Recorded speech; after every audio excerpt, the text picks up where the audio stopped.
Hello, I'm Rosie Goldsmith, and a very happy new year from all of us at Slightly Foxed here in Hoxton Square, London, and welcome to our first Slightly Foxed podcast of 2026.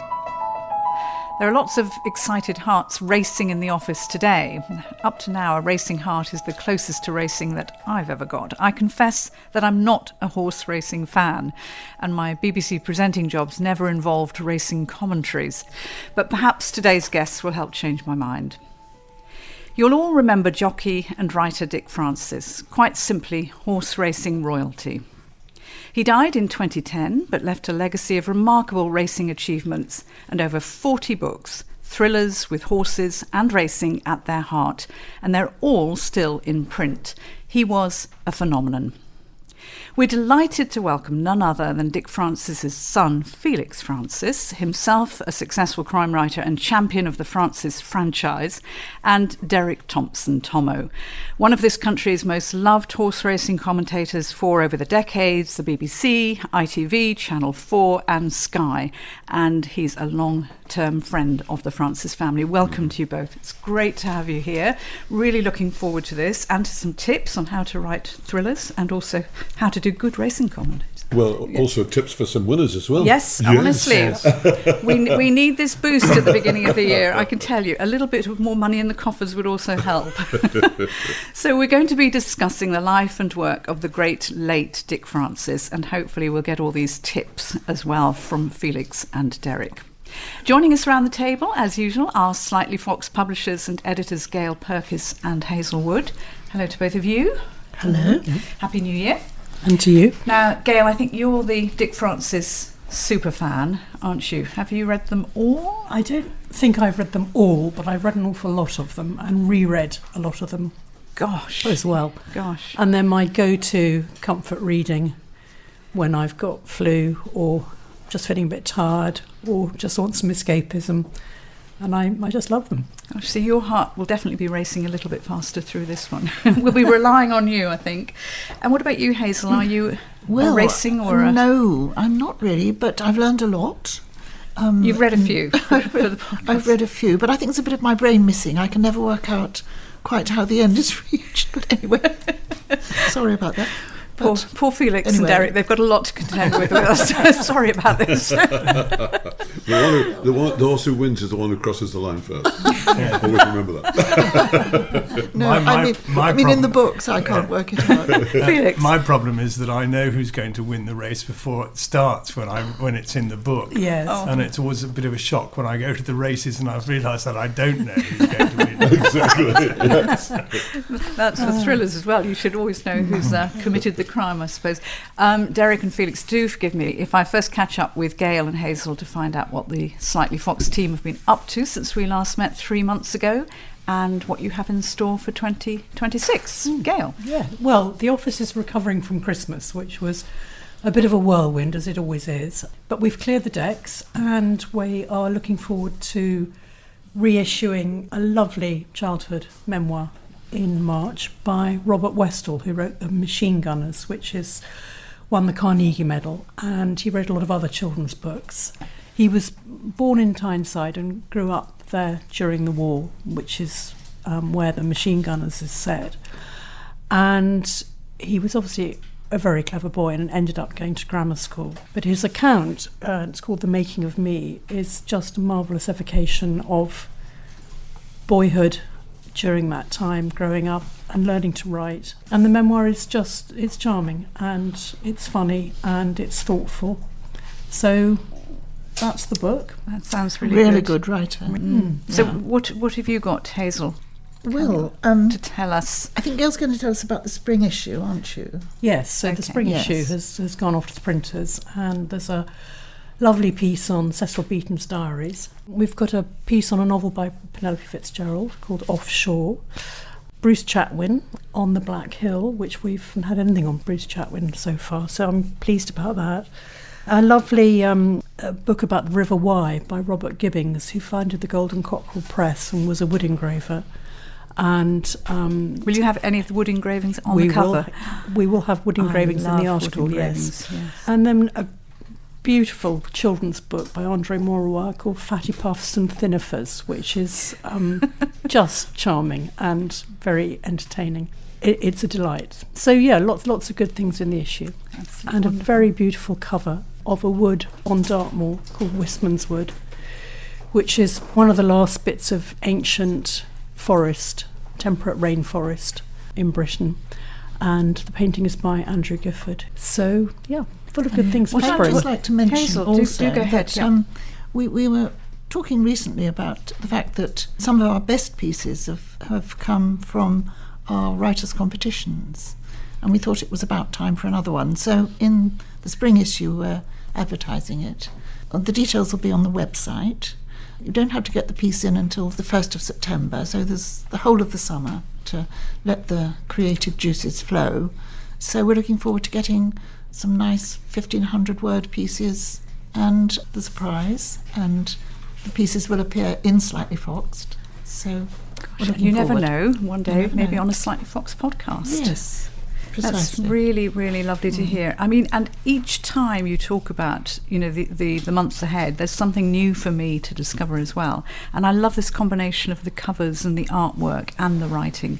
And I know how important it is to you. It really makes Slightly Fox stand out, I think. It's the best part of my job is finding the covers and finding the illustrations. And they're always Or beautiful. commissioning them, yeah.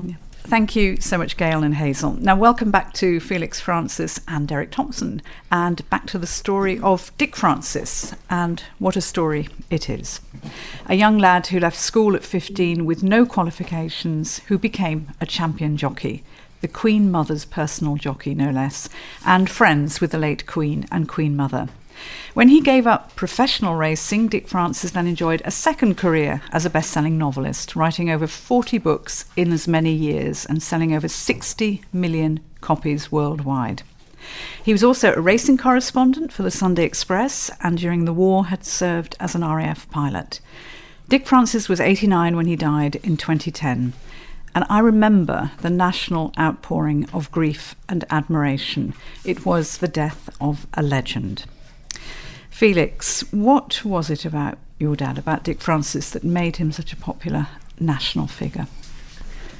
Well, he had two things that were important in his life, and they were courage and loyalty. In fact, it's part of the family motto. He certainly had buckets of both. I mean, he was a jump jockey, and jump jockeys are a breed apart because every time they go out to race, they put their lives on the line. But prior to becoming a jockey, and he didn't become a jockey until he was 26, which is really late because the war got in the way. And as you say, he was in the RAF, and he was an RAF pilot. He flew Spitfires, and then he got transferred to flying bombers. He didn't actually start race riding until he was at an age where an awful lot of jockeys are already retiring. And before he was even in the RAF, he was a prodigy as a rider. He won the best boy rider at the Royal Richmond Horse Show, which was the biggest horse show in the country between the wars, and he won that when he was 9, and it was for anyone under 16. Good Lord. He won it again when he was 10, and they wouldn't let him enter anymore to give the others a chance. So, he was born to the saddle. His father had been an amateur jockey. His grandfather had been an amateur jockey. And Dad wanted to become a professional. And end of 1946, beginning of 1947, he achieved that. And he rode for 10 years. He was champion jockey in 1953-54, which was the year I was born. And of course, the defining moment in his life was in the 1956 Grand National, when he rode Devon Loch for the Queen Mother, was well in front with just 40 yards to go, and the horse inexplicably collapsed with its front legs out in front and its back legs out behind. I mean, I was 3 years old at the time, and it's a bit of a surprise to me that I ever made it to my 4th birthday, because according to my mother, I would scamper across the sitting room floor, throw my hands out in front and legs out the back and say, "I'm being Devon Loch, down I go bump," which was probably not the most tactful thing for a 3-year-old. But in later life, he admitted that he probably owed more to Devon Loch's collapse than if the horse had won. He does mention it in his autobiography, of course he does, and it was a tragedy for him. I mean, it ruined his chances of winning the Grand National. But how did it shape his life then otherwise? Well, the following January, he'd had a terrible fall at Newbury and fractured his wrist and ruptured his spleen. And he was hoping to ride Devon Loch again in the 1957 Grand National because the horse had recovered. But then the horse pulled a tendon, what in racing parlance is known as breaking down, and the horse was retired from racing. So my father thought that now was the time to go. So he announced it live on television, Peter Dimmock on BBC television. And Peter said to him, well, what are you going to do now, Dick? Are you going to train? Are you going to become an official? And Dad said, well, I've half written my autobiography. I'll see what happens. I'll finish that and see what develops. And John Junior, who was editor of the Sunday Express in London, obviously heard this, and he got in touch with my father and said, well, if you've half written your autobiography, you must be able to put a few words together. Would you write half a dozen articles for my newspaper? And that's how it all started, because those half dozen articles went on for 16 years full employment, never missed a deadline. Derek, you've been nodding your head. Now, you were far too young to actually commentate on the fall of Devon Loch, but do you remember at all when that happened? Do you remember? Of course. Yes. Oh, how old were you, if I dare ask? I was 6 years old. No, 5.5 at that time, so I'm a couple of years older than Felix. But never, ever forget it. It was just incredible. And, Dick Francis, that day at Aintree, I've always loved, there's been something about the Grand National. It's the greatest steeplechase, greatest race in the world. And I was lucky enough to, in 1973, I became the youngest commentator on the Grand National at the age of 22 when Red Rum caught crisp in the best race ever. But I'll never forget watching the black and white. Just imagine, if you went to a Hollywood producer and said, hey, I got this story about this horse who's going to win the greatest race in the world, owned by the Queen, and then it collapses 40 yards, and the producer would say, don't be stupid, it never happened. It did. It actually did. And how must the Queen Mother, how would she have felt watching a horse, cheering the horse, and the whole country cheering the horse home, a royal winner, and then it was next to the water jump, which they only jump once, and there was a bit of shade, they said, and you're saying no, and somebody said perhaps the horse jumped the shade. No, people don't really know, do they? Well, Dad is convinced. I mean, he didn't know. Dad as in Dick. As in Dick, yes, my father, Dick. He didn't know at the time, but if you look at the film very carefully, and my father, of course, did. I watched it. I must have watched that 1,000 times. I just wish he'd win it once, But the horse pricks his ears just before he comes towards the water jump. And it was because it was the royal horse. It was not that long after the war. It was certainly not that long after Queen Elizabeth, the Queen Mother, had been widowed. She was the most popular person in the world, almost, certainly in our country. And as Derek says, everyone was cheering. And my father says that when the horse pricks his ears, that wall of noise hit the horse, and just for a fraction of a second it frightened the horse, and that was enough, and down he went. My father had to get off the horse. The horse had pulled all the muscles in its legs, and he was walking up towards the grandstand, and he could see this mass of people running towards him, for a post-mortem of what the hell had happened.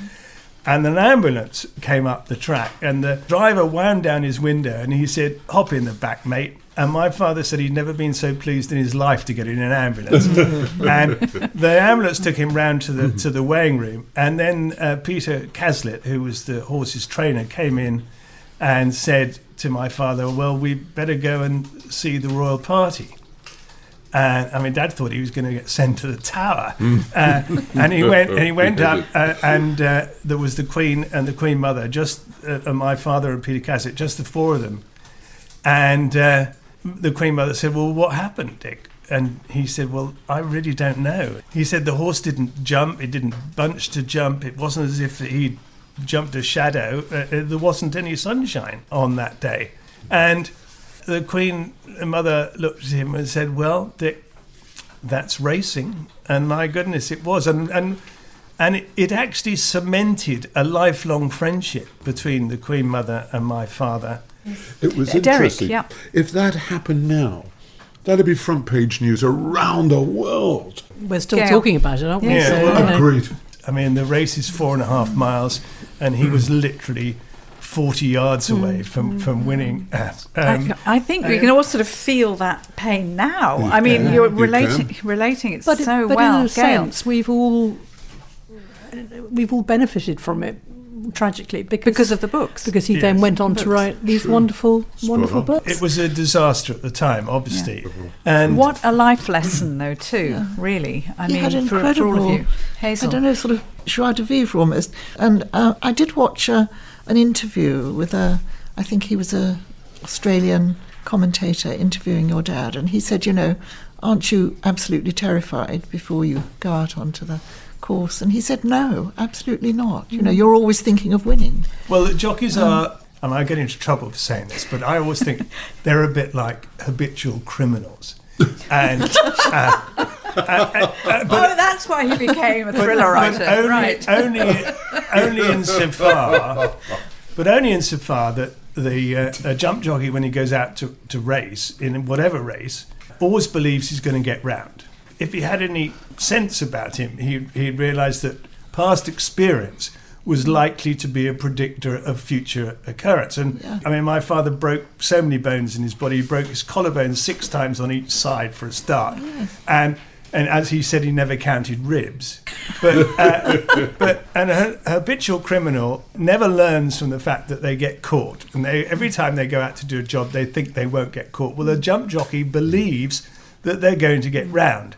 And they're not going to hit the ground at 30 miles an hour and be eating grass. By Derek. the way, the phone has been going crazy since you mentioned jump jockeys are habitual criminals. I've had 40 calls already. Will you give Felix a kick under the head? I've got to stop you now. There's so many stories to tell, and I know. And Derek is bursting at the seams as well. Good one. I need to ask you though. Can you remember meeting Dick Francis the first time? It's a very good question, and yes, I saw him at the race course. He had a trilby on, and that was Dick Francis. Wow. To this day, yes. So, did you read all the Dick Francis novels, and did you also have this feeling, this is a great jockey, and what makes a great jockey? Oh, he was a great horseman. I mean, obviously a great jockey, but he was also a great horseman. And that is the difference. There are jockeys and there are jockeys and horsemen. It would be one of the top 5 of all time. He was that good. But to then start writing, he left school at 15, your dad, didn't he? Yes. With no qualifications at all. And he ended up becoming one of the world's best-selling authors. You are? Come on, don't be stupid. But it happened. P.D. James, Phyllis James, she left school at 15 too. So he wasn't alone in that respect. It's incredible, and I respect that. But he was so determined, Gail. wasn't he? I mean, in his The Sport of Queens, which is his autobiography. Well, when he goes into the RAF and he's absolutely determined he wants to fly, and they make him a fitter, don't they? And he's devastated is by absolutely that. determined to fly, and with a huge amount of persistence, he gets there, doesn't he? Yes, he does. I mean, he was very determined in everything he did, and also had an immeasurable amount of energy always to do it. Let's try and sort of get to the crux of what made him a great writer, because you've been talking about him as a great horseman, a great jockey, and obviously a wonderful man as well. I mean, reading the Sport of Queens, his autobiography, which he published pretty much just after the fall, as we're calling it, The collapse. and the end of his chances winning the Grand National. I mean, this comes over as a really quietly wise, modest, warm man. Is that a good description of him? Completely and utterly. He was very modest. He was extremely kind to everybody. A great family man. I mean, I grew up in what I consider to be the greatest fiction factory of the 20th century. The books had Dick Francis on the cover, but the books were a joint enterprise between my father and my mother. You've been very open about this all along. It's not as if you've hidden the fact that these have been collaborations. it was... You called it the family business, I It think. was definitely the family business. That's what my mother called it. In fact, every member of the family was included in the books at some point. One of the books has got a physics teacher in it. That was me.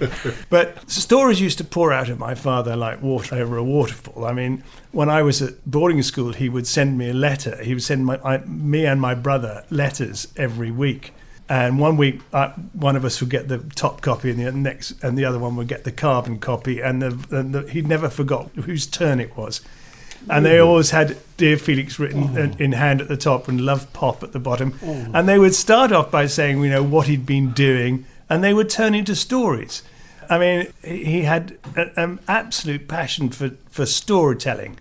And my mother had a passion for what I call the rhythm of a sentence. And my mother would polish his prose. My father was always known by my mother as Richard, not least because her sister also married someone called Dick. And he was Dick and my father was Richard. And everyone called him Richard. And to me, Dick Francis was always Richard Francis and Mary Francis conjoined at the pencil, as it were.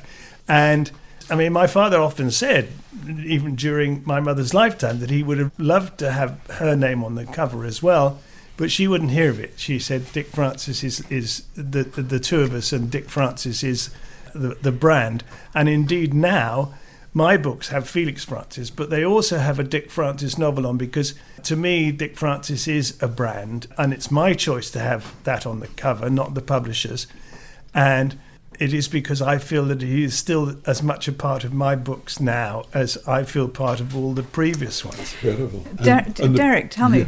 The thing that I find incredible is that Dick Francis was a jockey, and jockeys are jockeys, but the racing world, because these books are all about skullduggery, is that the right word? Very much so. Very much so. And, racing, certainly in those days, perhaps now, not so much now, because obviously there are cameras watching every race, blah, blah, blah, blah, blah. They do make it very much more difficult these days. I mean, dope testing and cameras and exactly DNA has made life much more difficult for a crime writer.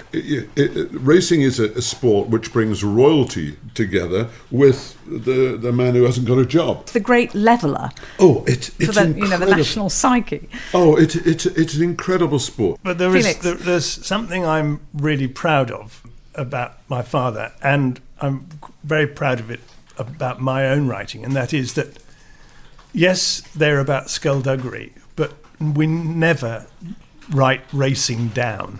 Agreed. Racing is very much something of importance. But equally, the books are not about horses. They're about people.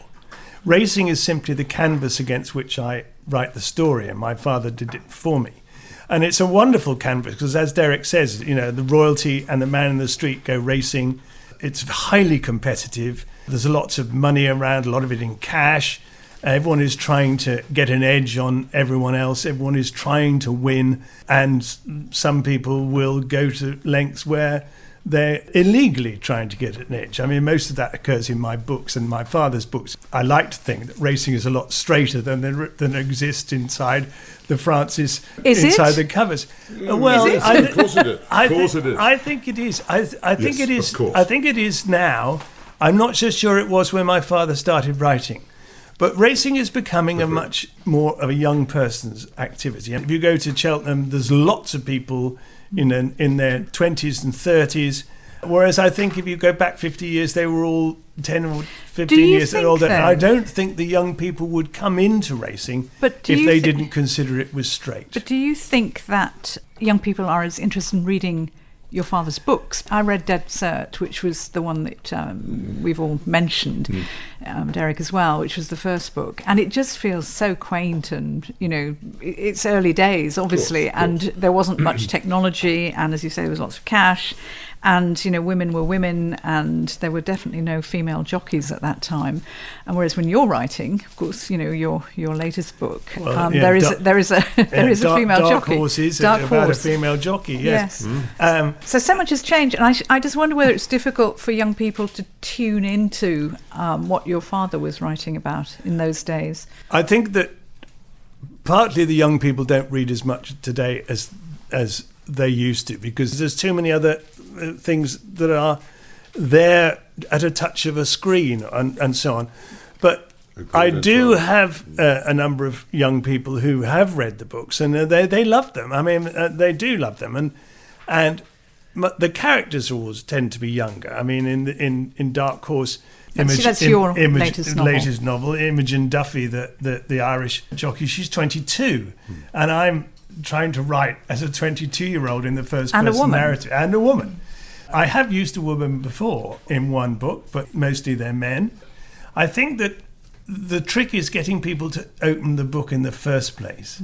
I mean, always write a good first line. You know, people. Well, this year, 2026, is the year of reading. It's a big campaign in this country for get people reading, more people reading. Can I just say that this book, you know, and I've read all of them. I remember when he was the teacher, and then he left to become a full-time writer. So I've known him a long time, and his dad and family.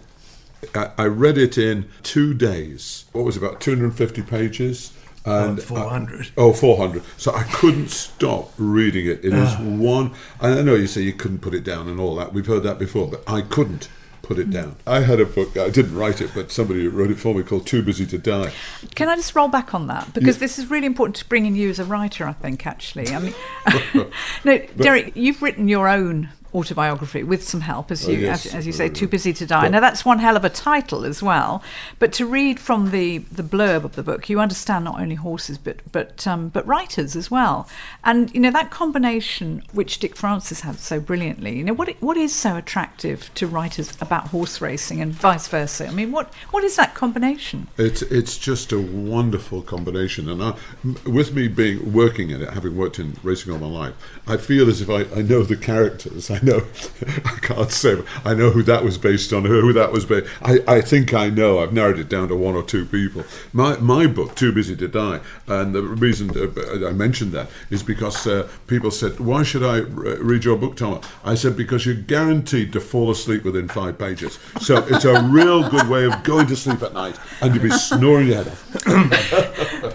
I doubt that. I really doubt that. Though you've got so many wonderful anecdotes and catchphrases in your book. And I just want to talk about anecdotes and catchphrases. I mean, what are your catchphrases? Well, you know, when it's a close finish and it is a photo, you know, I always say, "It's a photo! That's one for the judge."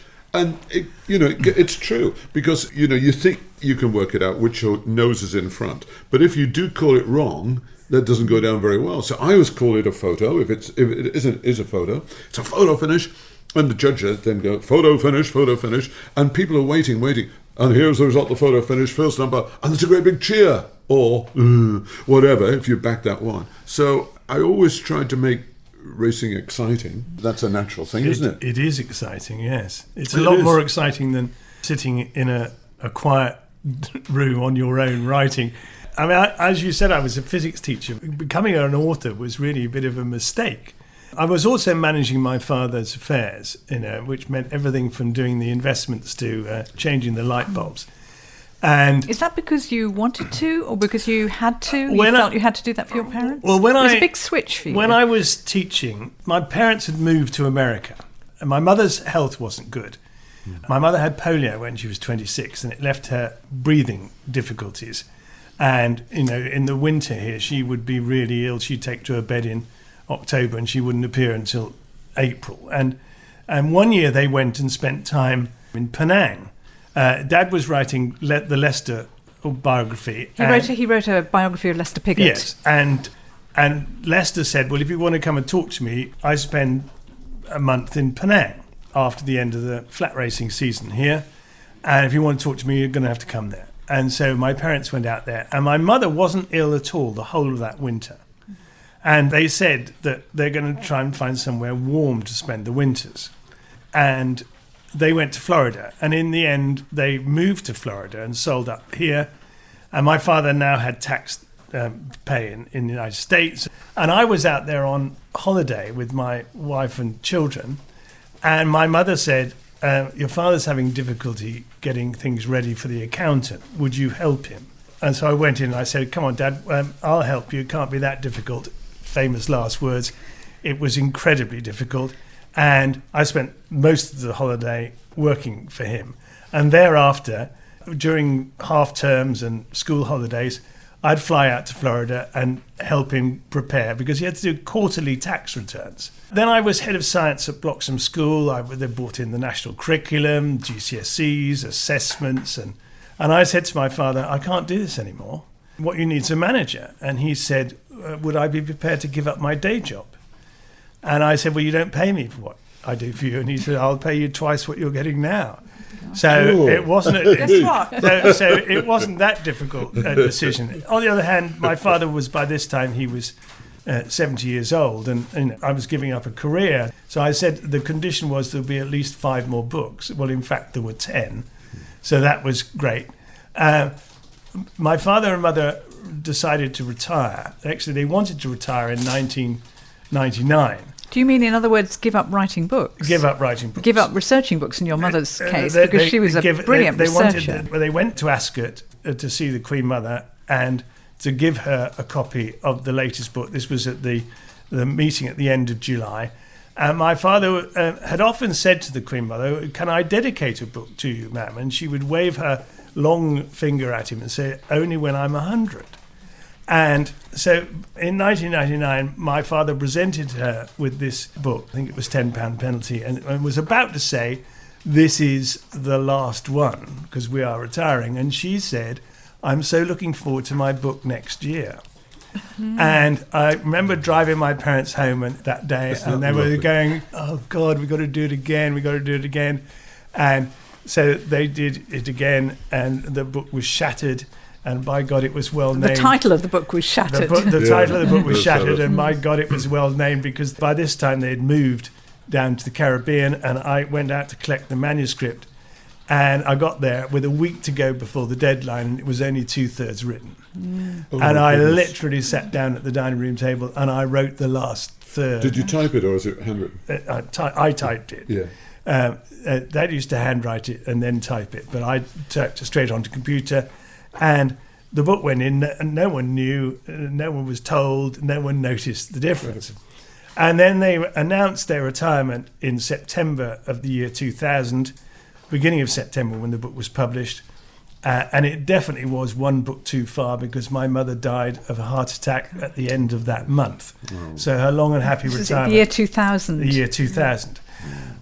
And my father was now 80, and he reiterated the fact that that was it. And everyone thought that there wouldn't be any more Dick Francis books. However, in the beginning of 2005, my father's literary agent asked me to lunch, and I went and had lunch with him, and he said, Felix, we have a problem. And I said, what's that? He said, all your father's books are going out of print. It's not because they're not good enough, it's because there are so many books published in this country that the bookshops haven't got room for the new ones, let alone keep the old ones, and there hasn't been a new Dick Francis for 5 years. And Andrew said, what we need is a new hardback. And I looked at him and I said, are you crazy? You know, my mother and father did them together. My mother's been dead 5 years. My father is 85, and his memory is not what it was, you know. I mean, and you need a good memory in order to write a book, because you need to remember what you've written. And the agent said, no, what I'm actually asking is your permission to ask an existing established crime writer to write a Dick Francis novel by so-and-so, just to stimulate the backlist. Well, I'd obviously had a few glasses of red wine by this stage, and I said to him, well, before you ask anyone else, I would like to have a go. And to his eternal credit, he didn't roll his eyes or laugh. I'd written bits of Dick Francis books for years. I designed the bomb that blew up an aeroplane in Rat Race when I was a 17-year-old physics student. Good stuff. I had written a lot of the meteorology in Second Wind because I studied meteorology at university. And I'd done the last third of Shattered. So Andrew said, well, I'll give you 2 months to write 2 chapters and then we'll see. What he meant was he'll then get the permission he wants. And I went home and I wrote those 2 chapters. They were long. They ended up being 4 chapters in the book. And we had another lunch, and Andrew read the chapters, and he said, well, there's 2 things you've got to do. One, you better get on and finish it. And secondly, you better go and talk to your father. The talking to my father was more difficult than finishing it. Anyway, I went to see my father, and I said, we need a new hardback. No, he said. I said, it could be about race fixing, because race fixing was very much in the news, because Champion Jockey Kieran Fallon was about to go on trial at the Old Bailey, for race fixing, even though he was acquitted. And my father said no. I said it could be a Sid Halley book. Now, Sid Halley, I've got to interject here because not everybody will know that, but Sid Halley is one of probably the only recurring character in the Dick Francis novels, and because he doesn't actually have recurring characters very often. There are 5 of them, aren't there? There are actually 7 now. Oh, really? 7 Sid Halleys. Yeah. But Sid is lucky because he doesn't age as much as the rest of us, because he started in 1965 and he's only about 20 years older now than he was then. But anyway, I said it'd be a Sid Halley book, and I'd already written the start of the book using the Sid Halley character, because it felt to me that it was easier to use an existing character. And my father said no, and I said, well, I've got a title. All the Francis book titles are meant to be 2 double meanings, and the title was Under Orders, which means under starters' orders, but also good for race fixing. And he read my chapters. He got very excited by it. I got on and finished it. The book came out in 2006. It came out with Dick Francis on the cover. The only clue in the book to the fact that I wrote it says on the thanks page, and thanks to my son Felix for everything. And I wrote the book, and of course it sold because it had Dick Francis on the cover. It had to have that name on the cover as far as I was concerned if it was going to stimulate the backlist. I was terrified that the reviewers would all say in the Sunday papers that he's gone off a bit. That Dick has lost it. Yeah. But they didn't. They all said the master is back. And then the publisher said, right, well, I want another one. So I got writing Dead Heat, and it came out with Dick Francis in huge letters on the front, and underneath in the smallest font they could find, and Felix Francis. And my name's got bigger over the years. And as you said at the beginning, they're all still in print, so I must be doing something right. Well, you are definitely doing something right. I mean, you've written 19 novels in total, and some together with your father. It is an absolutely, incredible achievement. But also, this is a publishing phenomenon as well. It's made a huge dent in publishing. I mean, in a good, positive dent in publishing. And to have all those books still in print. I wanted to ask you, Hazel. Felix, how much you feel sort of, in a way, well, not constrained exactly, but I know your dad said, that he never had bad language and so on, because, the Queen Mother might not like it. How much you feel you have to sort of, in a way, stick to some extent. Because, what, Hazel, is so interesting. I'm glad you asked that, because this idea of it being a family business and the books being co-written to a certain degree, does that mean that a book is better if it's co-written?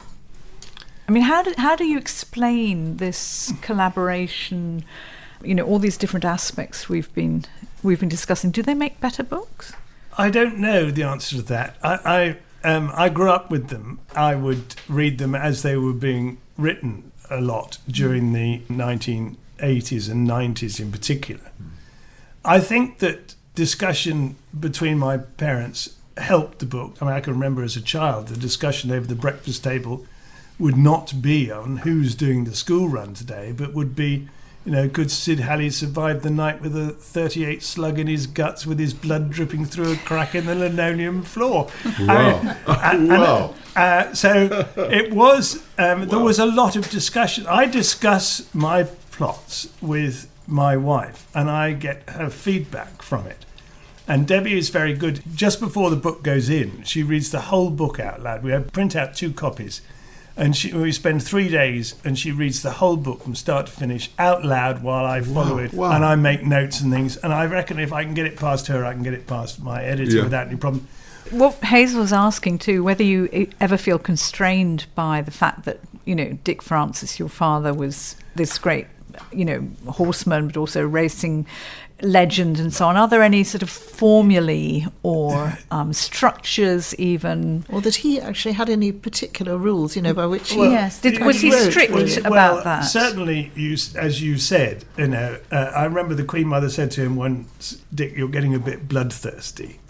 And so he toned things down a bit. And then certainly, I mean, it's funny because there is some bad language, but very little bad language. I'm only allowed 2 or 3 expletives. I mean, in one book, I had them all on the first page, mind. That was Crossfire, where it was all in the army at the beginning. But racing itself is full of bad language. I mean, my father was nicknamed the Vicar when he was a jockey in the jockey change room because he didn't use bad language.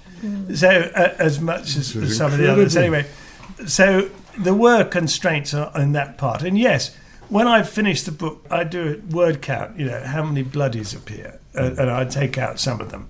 How many F words appear, and I take out almost all of them. And my father always said that in order for swearing to be effective, it had to be rare, and then it became as a shock. Yes. But it's But also Gail, it's Gail. also extraordinary that there's a lot of violence in the books. I mean, But not gratuitous violence. no. Well, I mean, Do you know? I don't think there is. And, Do you? and it wouldn't be a Dick Francis novel if the main character didn't get beaten up. Yeah, well, yeah, exactly. At least That's what I once in mean. a car, Yes. in a racecourse car park. Yeah. Can I ask you? I mean, we've been talking about the fact that this is a different era in many ways, but there is something which, of course, we no longer have the Queen or the Queen Mother, and you have referred several times, Felix, to the Queen Mother being a great fan. Did your father literally go along with each book every single year, because he produced pretty much a book a year, and hand it over to the Queen Mother? He did. We always used to get an invitation to the Royal Box on at the end of July for the King George VI and Queen Elizabeth Diamond Stakes, and the publishers knew that a copy of the book had to be ready at that point. I remember going with him often there, and I remember on one occasion the Queen Elizabeth II standing at the top of the stairs as we were climbing up, with her hands on her hips like this, and saying, "And where is my copy?" So thereafter, she always had a copy, and indeed, when I started writing, I would deliver copies of the book to Buckingham Palace on publication. Derek, did you know them both personally too? Yeah, she came over to me once, the Queen, and she said, "I know you." I said, "I know you as well." But I think it's a sport of kings, or the sport of queens, as Dad's first book was. That's the sport of kings. And remember, America's got its Great Breeders' Cup, the France has got the Prix de l'Arc Triomphe, Melbourne Cup in Australia, all those, but nothing can compete with the British racing, and it's thanks to the royalty getting involved, and we must keep them involved, and they love it.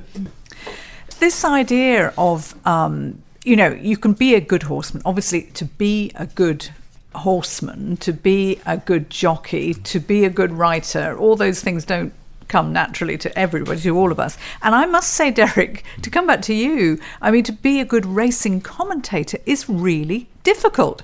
And it is one thing that I know that I would never have been able to do. So I'm actually going to ask you at this moment to just tell me, how do you become a good racing presenter?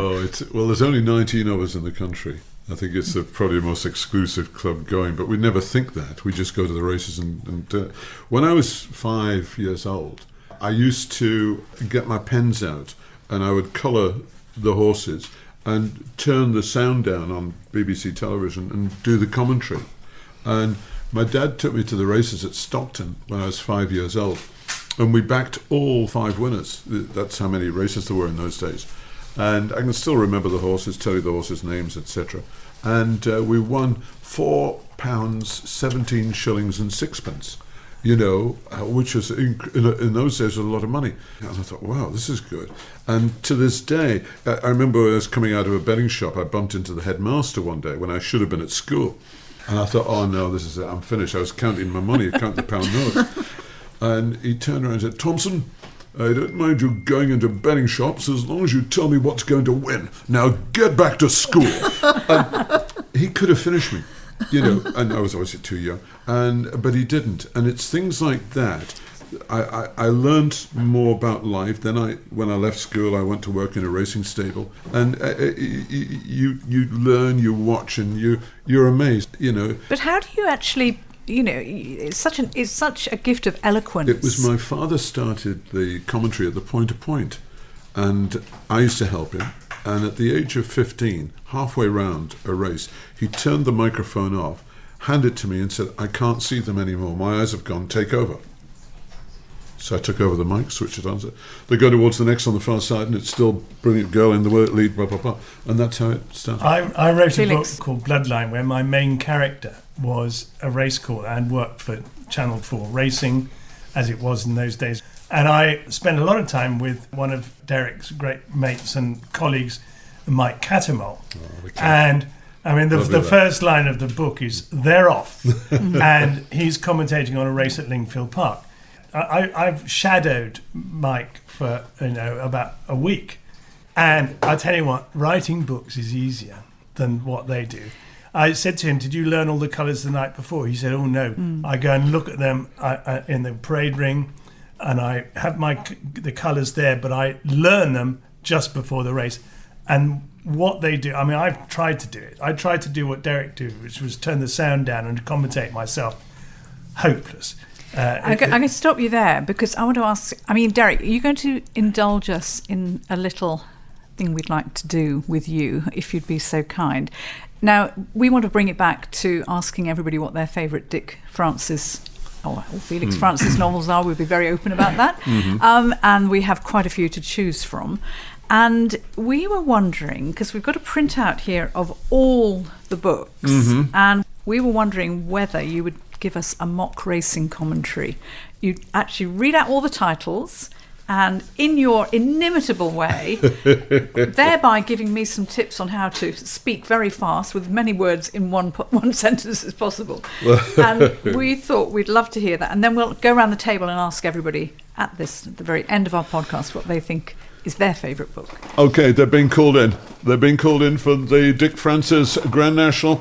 The white flag is up. And there's stacks of runners in this, 19 runners in this, they're being called, and they're off to a good start, and Nerve got a good start, Dead Cert is right there, Forfeit was a little bit sluggish, Bone Crack, I like he's moving well, Sleigh Ride is going like a sleigh ride at the moment, when High Stakes, there was a lot of money there for that, that's coming on the, and coming towards Beaches for the first time. Now here they come, it's the big fence, Flying Finish, soars over the, Bloodsport is down, and he's brought down Forfeit, oh goodness me, the favourite is out of the race. Smokescreen is also staying on. Sleigh Ride is right there as well. I can see High Stakes and Doctor in the frame is also beginning to get into the frame at the moment. Risk and Trial Run. Whip Hand, the whip's up on that. The jockey is going for it. Reflex. Twice Shy is still way behind at the moment. So they're coming at the home straight. There's only 2 fences left to jump. And this is going to be interesting. And it could be a very close finish. There are stacks of contenders. Pulse is still in the lead. A Crisis is beginning to get guilty or not guilty. I wonder if that could trouble the judge. It's going to be an interesting one. They're coming towards the line. There's only 50 yards to go. And Syndicate is going clear. Oh, he's fallen. Oh, my goodness me. He's collapsed. Oh, drama here. And would you believe it? In the Dick Francis Grand National, the horse has Syndicate. He's gone down and it's hands down who's come through to win it. Oh, that is incredible. What a finish. Oh, brilliant. Ladies and gentlemen, the great Derek Thompson there. Well done. That was Wow. Did you back the winner? Well, that's all you need to know. 20 to 1. Well, you take a little break, Derek. I'm going to ask actually Felix first. Which is your dad's favourite book? Which is your favourite book of your dad's? Right. Well, I loved Bone Crack because it was the story of 2 fathers and 2 sons and how the relationship between the sons affected the relationship between the sons and their fathers and between the 2 fathers. It's not a whodunit. You know whodunit right at the beginning. So that was probably my favourite. But Whip Hand, which was Sid Halley's second outing, is probably the one that had the greatest critical success. It won the Crime Writers Association Gold Dagger as the best mystery novel of the year in the United Kingdom. It also won the Edgar Allan Poe Award for Best Mystery Novel in the United States. And only 2 books have ever won both. And the other one was The Spy Who Came In From the Cold by John le Carré. So I think that the Whip Hand is in very good company there. And when someone asks which book should I read first, I always say, well, start at the top, read Whip Hand. Derek, have you recovered? Just, my brother. There was a close finish there. A dramatic one. Which did you like best? Or which? I mean, you're obviously allowed to choose as many as you like. People often ask me, what's your favourite race course? And the answer to that is the next one. Because it doesn't matter whether a 5-1 winner at Royal Ascot is the same as a 5-1 winner at Sedgefield. Doesn't matter, it's the same price. And a winner is a winner. So if you say, what's your favourite Dick Francis or Felix Francis book, I would say the next one. Excellent. We'll take that. Now, Gail, obviously I have to come to you. You've been listening rapt to all of that, and you've read nearly all of them. I've read nearly all of them, and recently I've reread about 10 of them.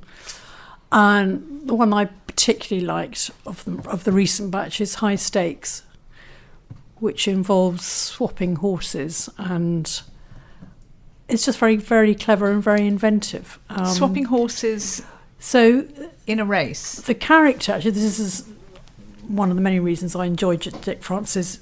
The particular hero in this book is a toy maker or a toy inventor, and creates these mechanical toys, makes a lot of money, and therefore decides to become an owner of racehorses. And he gets diddled by his trainer and gets his revenge. And I won't say more than that because it'll give the story away. It's one of my favourites too. Yeah. Hazel, now you and I are in the same boat here. We haven't yes. actually read many Dick Francis, and I know, but we're being open about it. But we have read quite a few in the last few weeks. And I've also read, as I can see here on the table, the Sport of Queens, the autobiography, which is really wonderful. Yes, I did love that, actually. Yes, I did too. I think it's great. And Felix Francis, of course. I love Dark Horse. Well, what else, Hazel? Well, I tremendously did enjoy Dark Horse. I thought it was a real page-turner, and the fantastic twist at the end. And I very much enjoyed Dead Cert. That was the first one. I read that one as well. I really liked that. I loved the first Dick Francis. I love the evil taxi drivers, and the sort of sense of, sort of foreboding on the race course. And I liked the hero. He's a sympathetic kind of hero, isn't he? I just really want to just mention the couple that had been written at the end of his life when you were, Felix, writing with him. And the one that really struck me, Crossfire, was 2010. And when I read that this time, knowing that he died in 2010, and then the next one, of course, the Gamble, 2011, there was a poignancy to that. And I felt very sad about both of those books. Well, that's very kind of you to say so. Unfortunately, my father didn't even read any of Crossfire. He died when it was half written. He died on Valentine's Day. As I always say, always the romantic, went to rejoin my mother on Valentine's Day in 2010. The book was only 2/3 written at that time, and he hadn't even read a page of it. And Crossfire, my main character is an army officer, and it starts in Afghanistan.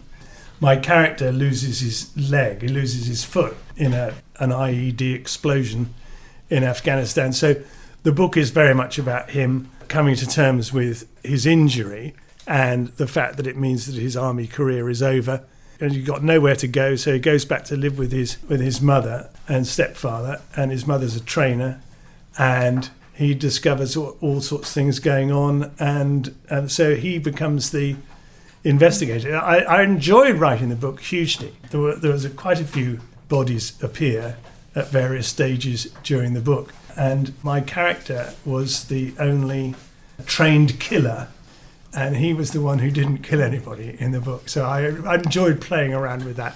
We have to somehow end this podcast. We could literally go on for many, many more hours. It's been such a pleasure to have you both here, Derek Thompson and Felix Francis, and to learn about your father's life and his work. And also thank you very much for I think I've picked up quite a few tips. First of all, on how to write a good thriller. Not all journalists can, but I'll try my best. I've always wanted to write a thriller, actually. So anyway. Well, my best advice is to, apart from getting someone else to read it out to you, my other advice I will take from Winston Churchill: never, never, never give up. Wonderful. I can hear the creative writing students getting very excited about that. And Derek, also, thank you for that absolutely wonderful commentary and for teaching me a few things as well. I don't think I can speak as fast as you, though. Definitely can't use as many words in one sentence as you can. But it's been an honour. Thank you so much. Thank you very much to both of you. And thank you very much also to Gail Purkis and Hazel Wood. Lovely to have you both here. I think you and I and all of us, we didn't get much of a a word in today. We were so entranced and enthralled by listening to Derek and Felix. It was lovely to be able to sit back and listen. Yes, it's absolutely fascinating. It was lovely to see you both again. Thank you again very much indeed. And I'll be back after this short promo. Slightly Foxed is a small independent publishing house in Hoxton, East London. It was founded in 2004 by two editors, Gail Purkis and Hazel Wood, as a labour of literary love. Slightly Foxed publishes a quarterly magazine which appeals to passionate readers everywhere who enjoy engaging with a wide range of excellent writing, past and present, fiction and non-fiction. Slightly Foxed champions the lost, lesser-known or forgotten literary gems and celebrates the offbeat and unusual. Its contributors are also an eclectic bunch. Some are well-known novelists, distinguished journalists or academics. Others come from very different walks of life. Slightly Foxed also regularly reissues out-of-print books that deserve new audiences. The quarterly magazine has a global readership and is always happy to welcome more readers. It's posted out 4 times a year to over 60 countries. You can take out an annual subscription at a very reasonable rate, and this also gives you free access to all the back issues and the whole digital archive. That's well over 1,200 articles. If you'd like to subscribe, do visit our website foxedquarterly.com, or if you'd prefer to talk to a human being in the office, then phone us in the London office. Contact details are on the website. Today, the Slightly Foxed family comprises magazines, books, newsletters, the annual Reader's Day, and our podcast. Do join us. Thank you to the whole team here at Slightly Foxed. That's it for this episode. And as you notice, no recommended reads this time. We have such an embarrassment of riches with all the Dick Francis novels, the Felix Francis novels to read, so we've got a long list of reads already. See you in 3 months' time with more compelling storytellers and riveting tales. You'll find all the books and authors we've discussed today in the programme show notes, which you can easily access on your podcast app or the Foxed website, foxedquarterly.com. And that's where you can also subscribe to our quarterly print magazine. Print or podcast, all of us at Slightly Foxed are united in our love of books and of great authors past and present, in reading the best contemporary literature and in rediscovering lost and forgotten literary gems. My name's Rosie Goldsmith, and thank you so much for joining me.